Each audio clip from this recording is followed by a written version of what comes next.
If your sterling silver jewelry has turned black, do not worry, it is not ruined. I'm going to show you how to clean it off, and it's pretty easy.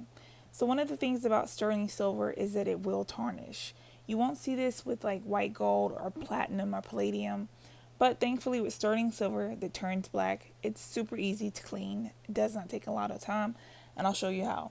The first thing you want to do is grab some aluminum foil and put that in a bowl. Add your jewelry. Next, you want to cover it with boiling hot water. Doesn't take much. After that, add some baking soda. Honestly, in this video, I probably added too much. When you add the baking soda, you're going to see it start to fizz, have a chemical reaction. It's not going to smell like baking soda. I don't know exactly how to describe the smell. It's not a bad smell. But you'll also see the piece start to lighten. In all, this probably took about 30 seconds. Just keep an eye on it. You don't want to leave it in there too long. When you see it start to get back to its original color, you can remove it from the solution. Make sure you use something plastic, wooden, or sterling silver. You don't want to cross-contaminate with a different metal. Here I'm using a polishing cloth to dry it off.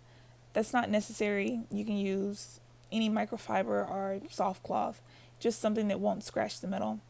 And boom, just like that, it's pretty much good as new, back to its original color.